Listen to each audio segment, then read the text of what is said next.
This is Product Management. Welcome. We're here to learn from brilliant minds across numerous disciplines that fuel the modern product manager. Let's take a deep dive into user experience, innovation, design, development, metrics, and more. Do you want more product management tactics and research? Subscribe at thisisproductmanagement.com to receive the latest updates from this podcast. Hey, I'm your host, Mike Fishbein. This is Product Management, a podcast produced by Alpha. Welcome back. On this episode, I'll be speaking with Thor Ernstsson, the founder and CEO of our company, Alpha. Thor will outline the many obstacles to building great products, how to navigate around them, and what product managers can start doing right now. Hi, I'm Thor, founder and CEO of Alpha, and I'm going to be talking about how cutting through red tape is product management, so that the job of a product manager really is getting shit done, and it's very difficult in a large organization because there's a lot of things that are working against you, including red tape everywhere you look. Cutting through red tape is product management. I've worked with Thor for quite a few years, so I'm pretty familiar with his background. But so as not to break tradition, I asked him to discuss his journey into tech and product management. I probably took a path that's not too well worn, but still sounds familiar to many people. I moved from rural Iceland to Alabama to go to college, and turned out I couldn't really work there for a number of reasons, citizenship being one of them. So I had to jump into startups, and there's a lot less restrictions and a lot less things that sort of get in your way when you're trying to do something from scratch, when there's nothing has been done around that before. So I originally joined my first startup back in 2001 as a mobile gaming company working on games on flip phones when there wasn't really a lot of structure and support around that ecosystem. So we had to basically figure out everything from scratch. And then now 15 years later, it's a lot of similarities, but along the way, built a couple of gaming companies. So studio CTO at Zynga, reached about 400 million users all in all, and could run a whole bunch of experiments to figure out what would work and what didn't work. And then out of that, took some of those learnings into healthcare, built a healthcare company, ended up selling to United Healthcare to really figure out how to drive patient engagement, how to understand what people want and don't want in a very complex context of health. And what we learned is if you play by all the rules as they're set by incumbent players, you wind up with a very derivative product and a marginal value to the end user, if any at all. So what we had to learn in both cases is really how to improvise and be innovative in the products that we're bringing to market through really learning very rapidly from users, from running experiments, from basically cutting through red tape to figure out what do we need to do to get the data to make the right decisions around products or features or something like that. That's been a common thread through my entire career. And then now with Alpha, we've built a platform to deliver exactly that type of data to exactly those types of users that are trying to make a decision really about any business problem, but specifically around product management. Throughout his career, Thor has learned that if you're constrained by the status quo, it's difficult to ultimately deliver value-added products to users. Why is that the case, and what should organizations be doing instead? When a company gets large, a lot of structures get put in place to both support scale, but then also to mitigate risks. And whenever you try to change something, it's really, really difficult because you're trying to change how people work at the end of the day. And you're trying to get them to be okay with things that they've been taught not to be okay with. So when we say red tape, it's not just actual like regulatory constraints. It's the fact that you're trying to drive behavior change within an organization that by its very definition and nature does something, and it does that very well if it's a large company. So now when new technologies get introduced, such as digital or mobile or any buzzword you like, things change. And when those things change, it may be difficult for a large organization to adopt because there's so many people who have to change just a little bit of their behavior in order for the aggregate effect to be even noticeable. So usually what happens is in a large organization, there'll be a subsidiary or a side team or skunkworks or something like that that can actually do it because they're not inhibited in the same way that the larger organization is. However, there are some that do this very, very well. usually through M&A, which is a tool available obviously to large companies, but startups don't necessarily have. Whenever you look at driving behavior change, either on consumers or employees or really anybody, the first thing to look at is their motivation. So if you're talking about what makes it difficult for a large company to adopt new technologies like digital, I think the fundamental answer comes down to people. So obviously in an organization, the cultural norms are what drive people and what they measure themselves to. So a more complex or more nuanced version of it is looking at the incentives that those people have. If the organization doesn't set incentives properly to adopt new things or try new things, then obviously new things won't be adopted or tried. So if a large organization incentivizes people from hitting their quarterly numbers as opposed to experimenting with technologies that might fundamentally disrupt and change how they do business, it's going to be very unlikely that anybody will go against the norms and explicit incentive programs that company puts in place to actually change it. It just fundamentally is at odds with how the organization would work. So what you see a lot are people that try something within the organization, get fed up, and then leave. If the company pretends like that's unhealthy, then you wind up with anything from brain drain to negative and toxic cultures to all these other things that fundamentally make it difficult to change the organization because the people who are these change agents that are trying to actually make a difference will leave. Some companies do it well.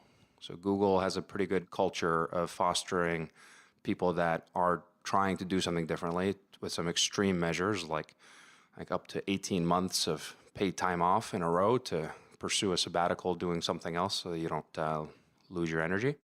To others, like back in the day, Cisco and a few others, where they encourage spin-ins, where you have internal entrepreneurs funded by the company to then build an external business to be folded back into the parent company if it works out. So a very safe way to explore some of these entrepreneurial things that might be difficult within an incumbent organization, but are possible as an arm's length sort of startup or a venture. New technologies are rapidly influencing customer behaviors and preferences, making it difficult for rigid organizations to adapt, Thor says. At the end of the day, though, an organization is made up of people and incentives that motivate them.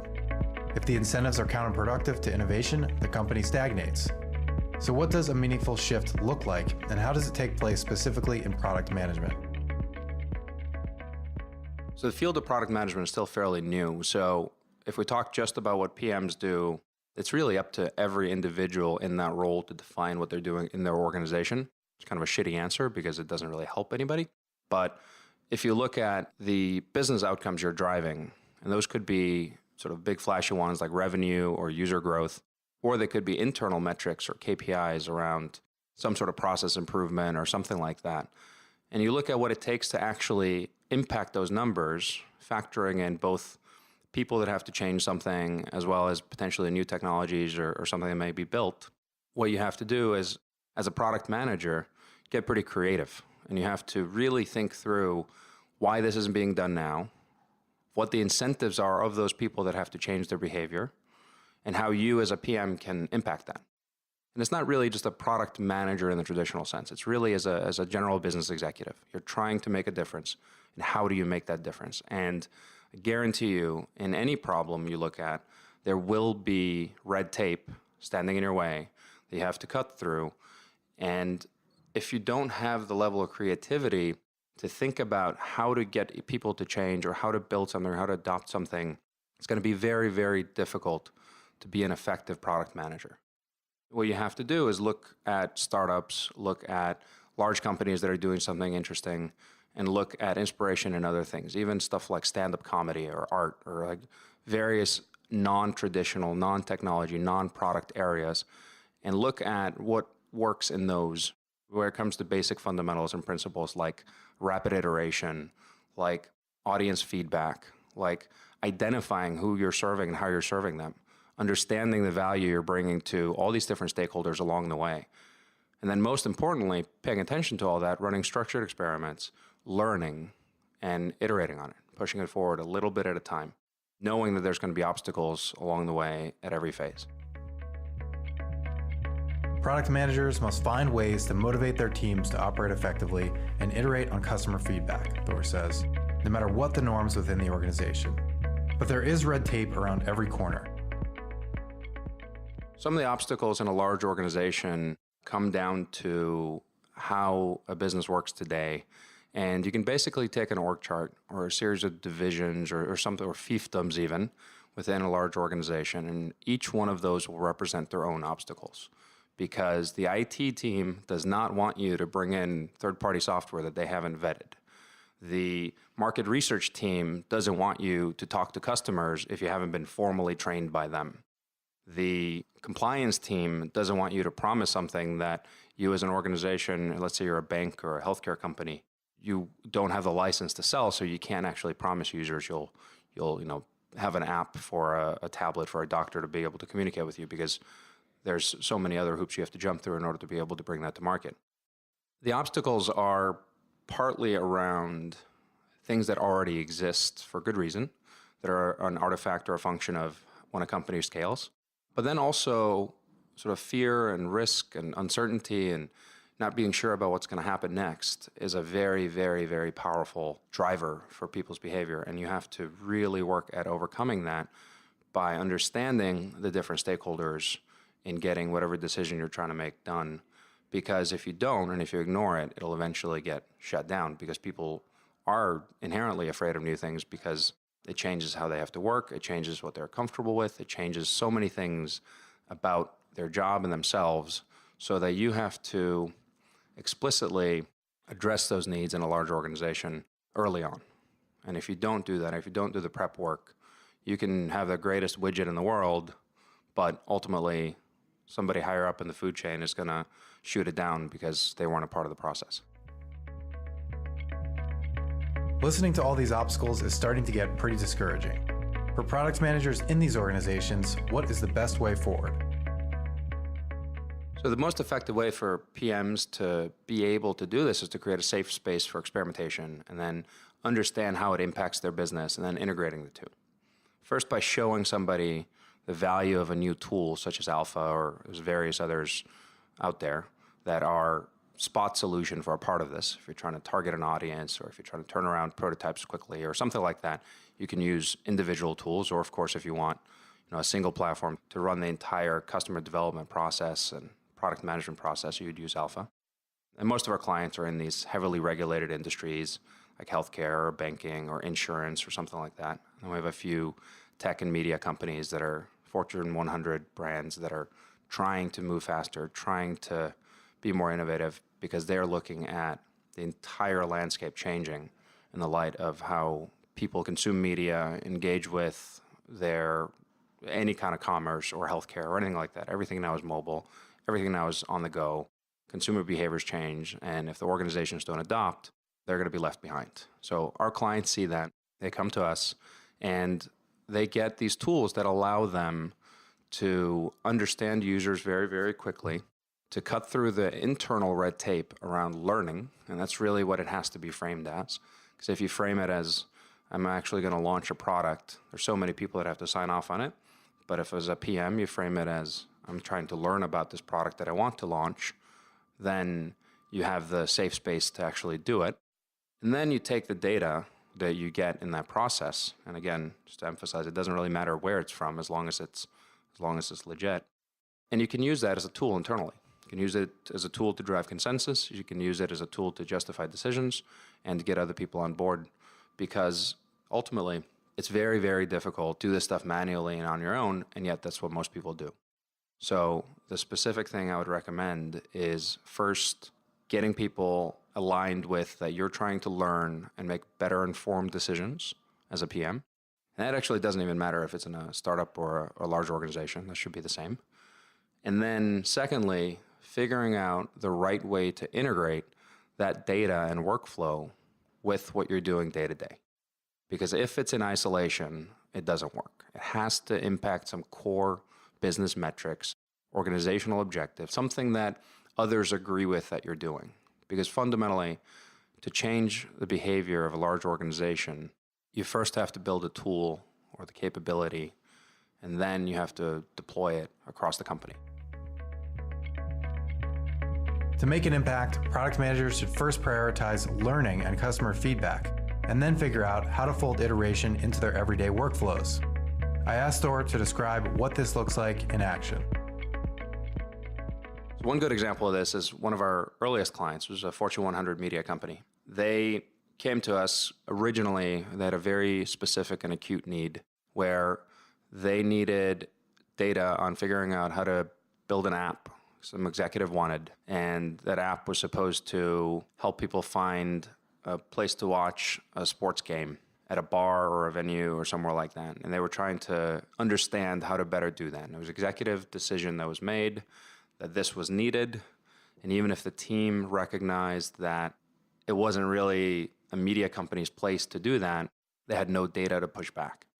So this project had been going on for a couple of years, and they just had to continue. As a product manager tasked with something like that, when you're given executive feedback, you're on a death march. You just have to continue until it's over. And it's pretty demoralizing and pretty awful. While they started trying to figure out just which features mattered, they wound up very, very quickly in a matter of just a few weeks using Alpha. They wound up with the right decision of killing the product because they realized that wherever they were trying to compete, there were already players in the market that were very strong, and things like giving discounts for food and beer, because it turns out that's what people cared about over anything else when it comes to finding the right place to watch a game at a bar. A lot of times the data itself is the ultimate outcome because the decision is to potentially push back internally, to kill a project, to stop wasting time and resources. Because one of the things that matters the most in successful execution is focus. And if you have 50 executives that are trying to give you some direction, you won't be able to get anything done because you have 50 bosses that you have to please.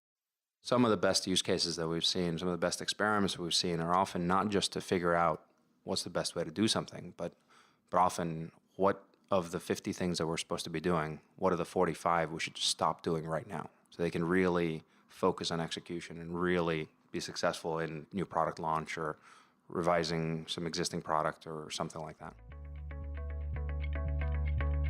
Thor talks about running experiments and getting data about customer preferences and behavior. If there's a lot of red tape, though, how does that even happen? There's a pro and a con to doing user research because if you don't do it properly, there's an easy trap to fall into. So the first thing to do is to do something. And it doesn't matter if it's perfect or not because you're building a skill set on your own. If you're a product manager and you've never done customer development interviews, then just do some. It doesn't really matter. Talk to your family, talk to your friends. But you can't use that data to make decisions, and that's the risk, and that's the pitfall. If you talk to only people like you and you interview them about what they want or what they need, you're going to come to a decision that has just a massive confirmation bias because whatever you think is most likely going to be similar to what they think. And they're going to tell you your baby is beautiful and that, of course, your idea is great. And then you're going to show some executive or some partner data showing that 10 out of 10 people really loved some idea. But if you don't actually target your specific audience in your customer development, then you're going to be in trouble because you're going to wind up with bad data. So that's thing number one. Number two is that if you ask a question a specific way, you can always get an answer that you want. So really understanding how to get unbiased information is hard, but it's a skill set that you can learn as a product manager. And it comes back to the same thing, which is just do more customer development interviews. We're at understanding how to tease out what your specific audience is interested in or is not interested in. The startup tool to actually cut through all that, that's really great, is asking somebody for $1. Because if you talk to somebody about an idea and they tell you, oh, I would love this app. If you just build this for me, I would download it right now. It changes in my life. It's the best thing that I've ever heard of. And then you say, great, give me $1 for it now and I'll let you know when it's ready. And you're going to hear all kinds of awkward excuses. Anything from, oh, I'm not really sure I'm ready for that, or I don't want to share my phone number with you, or something like that. And they're all just various ways of saying no. Because what people are actually doing is just telling you what they think you want to hear. And whenever you ask them to give up something of value, the conversation changes very, very quickly. And it's no different in a large organization. So what I'd recommend is actually asking people, if you're in a position to do so, to commit, at least think they're committing. They think they're going to give you actual money for something. And even if it's $1, which has basically no economic value to them, they still won't do it. Tip number 3 would be learning where the boundaries are and where people start saying no, and then figure out why. Because if they tell you no, the conversation doesn't end there. So if you then ask them, well, what is it about this offer or this feature or this product that makes you say no? Why isn't it worth it? And you start really getting into the edge cases and understanding how people make decisions, you can start learning very, very effectively. Now, there's a big caveat to that, which is if you work at a large organization, let's say a bank or a healthcare company, you can't go around asking people to give you money. It's actually, in many cases, illegal. So what you have to do is you have to have some sort of comparative insight that shows you a baseline versus the thing you're testing. So one of the things we do at Alpha quite frequently is run these comparative tests, split tests basically of ideas or features or mock-ups or even existing products or competitors' products against yours, and really learning where those edge cases and boundaries are. Where is one brand stronger than another, one feature set stronger than another, and why? And if you just have the metrics or just the aggregate statistics around people love millennials are a growing segment and that mobile is big, and therefore you need a mobile app for millennials, is a potentially an incorrect inference. Because those two things are true, it doesn't mean you're solving the problem of your audience. And unless you actually interview them one way or another, could be surveys, could be one-on-one interviews, could be focus groups even, could be anything. You won't really learn about the problem you're solving until you launch the product. And in probably 98 times out of 100, that product will fail, at least on the initial launch. So getting something out there is important, but what's more important is making better informed decisions of what you should be doing in the first place. And then the fourth, final tip, when you're looking at the audience, don't just look at demographic data. Don't just segment based on whatever some fancy agency gave you as a user persona, because those are usually pretty worthless, because not every 44-year-old person is the same. But if you segment instead based on people that have a specific problem, people that tried to buy a car online and gave up and went to a dealership instead, why did they do that? What were their hurdles? What were the barriers? And how do you help overcome them? Or people that, for example, had surgery recently, they're going to act very differently from people that are thinking about maybe having a surgery at some point in their life or know that they might, because they don't have the same problem. They don't have as acute of a pain point around whatever it is that you're trying to address. So if you don't understand the needs of your users, it's going to be very difficult to provide a solution to them. Product managers can get started with user research quickly, but it takes time to get to a point where data can consistently and meaningfully influence stakeholder decisions. What does that eventually look like? There's no shortage of inputs into the decision process. If you look at how not just decisions get made, but what happens upstream from that, how ideas get into the process of what you should be building. Arguably, there's not even dozens of ideas, there's thousands of ideas for any product or any project or any feature even. Because if you look at the categories of input, user input, existing sort of legacy requirements, executive feedback, product offsites, sort of general users PM function, development backlog, et cetera, et cetera, et cetera. You have thousands of ideas. And then generally what happens is people don't even consider the thousands of ideas because there's just too many. So they arbitrarily whittle it down to 100 or so ideas. And then you can wrap your brain around, roughly speaking, what those ideas might be. And then second phase, whittling it down again to maybe 10 to 30 ideas. And that's where, as a product manager, you can really do your work. Because if it's hundreds or even thousands of ideas, it's just too much for you to handle when you're thinking about it. You write those ideas down, and there's various exercises you go through of figuring out what the priorities are. Assigning points, having different stakeholders, sort of putting them in different categories based on those stakeholders, or just arbitrarily deciding. And that's the status quo. Today, people make product decisions mostly based on their gut feel. If it's a live product, you might have the luxury of some metrics and analytics, but often you don't. What we do here is partly that, where we actually look at what the important things are in terms of our roadmap and in terms of our sort of execution against the business objectives we have. But then we apply the same iterative process that we advocate for our internal product development, where it's all about rapid feedback. It's all about getting products in front of people, getting prototypes put in front of people that are your key stakeholder. So we'll build our own panel of a few hundred product experts that are legitimate experts in the field of product management as it's emerging. And then separately, 100 or so people that are on the corporate side that are trying to become that are trying to drive change from within these large organizations. And then we match up what is sort of quote unquote best practices with what our clients need today to do their job. And everything is a compromise. Everything is understanding how to best address the needs of those stakeholders through rapid prototyping of new features, new products, new offerings, launching something if we can, and then actually seeing how it works. And then not being afraid to say no.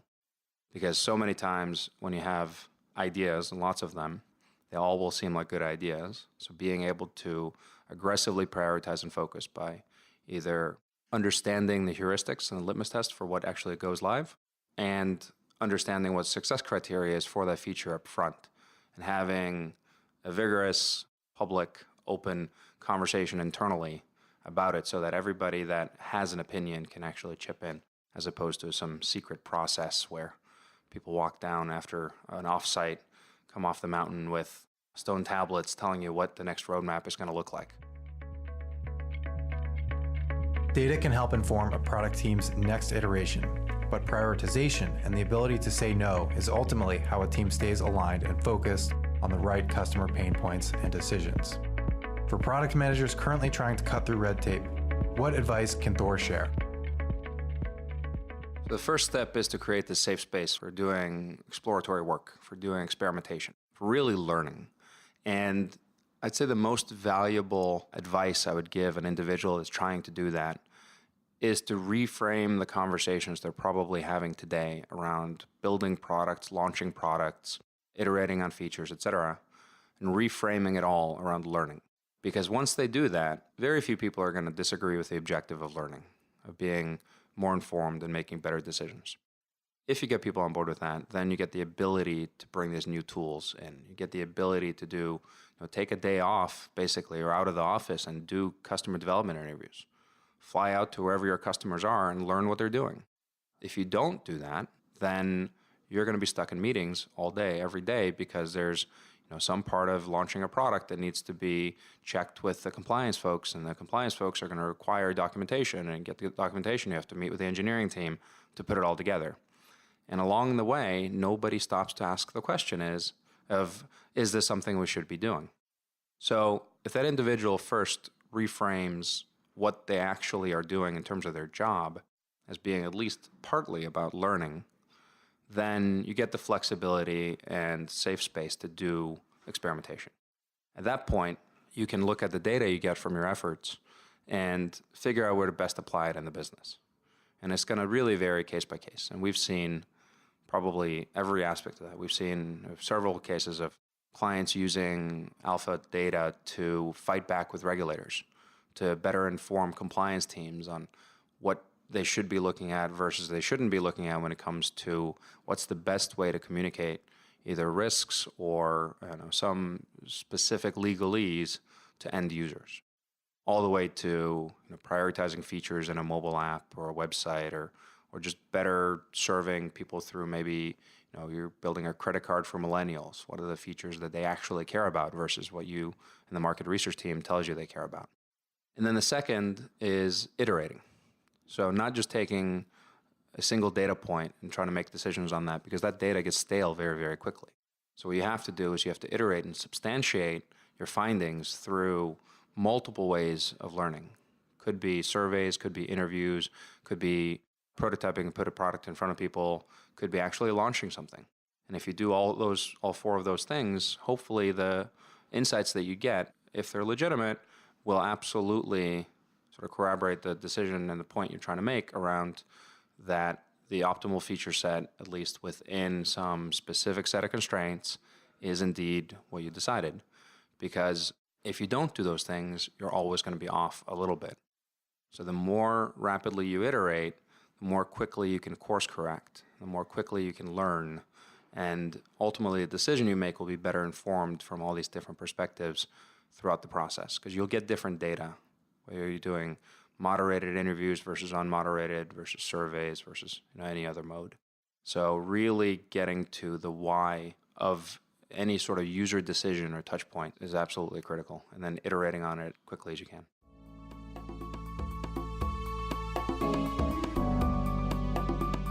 To cut through red tape, product managers need to get creative to experiment, generate user insights, and transform learnings into a compelling narrative.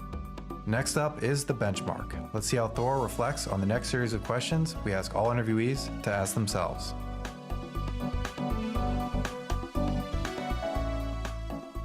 How do I eat my own dog food? Throughout the last 10 years at least, the process that we encourage here at Alpha is what I've been doing, including in building Alpha from scratch. So we started it around figuring out what is the value prop that resonates so strongly that a Fortune 100 company will come out of pocket for a $100,000 commitment without really having much of a product to back it up, where the problem we're solving for them was so important and so valuable that they're willing to overlook all kinds of blemishes and problems and workflow issues and other issues, because as long as they could get data to answer and inform decisions around questions they had, that was worth it.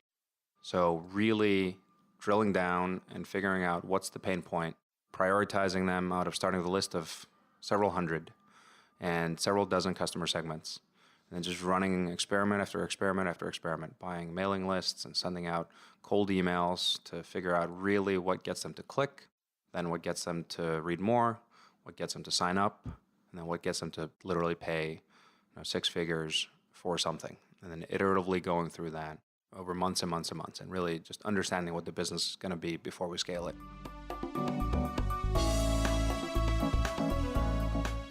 How I get out of the office to do customer development?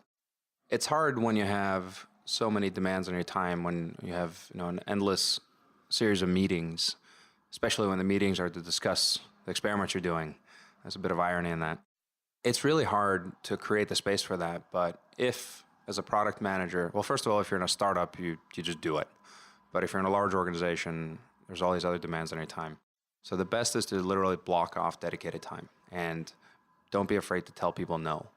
Like, you cannot meet with such and such team because you're doing something that is valuable. Now, if nobody thinks that learning is valuable, then obviously you've not done the right job of framing the conversation. Being able to say, 2, even 3 days a week, you're going to spend 2 or 3 hours on these interviews and on these discovery calls and whatever it is that you need to get your data, then that's the best thing to do. Actually allocate it as a resource, allocate it the time, figure out what you need to do to get the data you need, be it interviews, surveys, whatever, and then do it.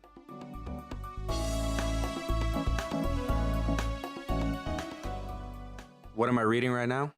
There's so much great content on Medium, even LinkedIn, and a bunch of other places where you have these people that used to communicate primarily through writing books, but now can communicate in long-form articles, but still way shorter than books, where a lot of the content is actually more appropriate. Because a lot of the business books of the last 10, 20 years are really overblown 3,000-word articles that they make into 200-300-page books to satisfy publishers. So probably go through 15, 20 articles a day that are related to some topic around experimentation, driving behavior change, or something like that. How companies use tools to change their workflow, how really to drive this kind of stuff from the ground up, because it's a hard problem.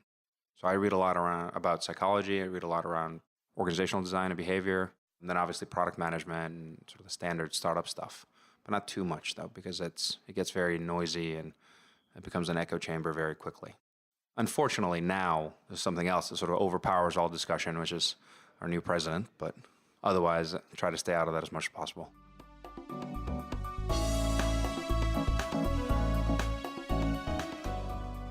So what's a recurring product management nightmare, or something I fear going wrong, is of course launching a product that nobody actually gives a shit about. It's something that happens, unfortunately, more often than it should, but putting a lot of effort, mental, financial resources into something and then watching it flop is always the risk, and is always something that is scary. And even on a small level, whenever you do a new release, just simply pulling the trigger to put something out there, there's a certain feeling that you have where it's not good enough, it's not fully done, that there's so much more you could do, but you couldn't. So for whatever reason, time, money, anything. So you just have to move forward. So the recurring, it's not even a nightmare, it's more like reality, is that you're never adequately prepared. You're launching something that you know isn't fully baked, always. Listeners can find out more about Thor on LinkedIn and can even start cutting through red tape by running a free experiment today at alphahq.com/experiment. That's our show. Until next time, this is Mike Fishbein from Alpha. Do you want more product management tactics and research? Subscribe at thisisproductmanagement.com to receive the latest updates from this podcast.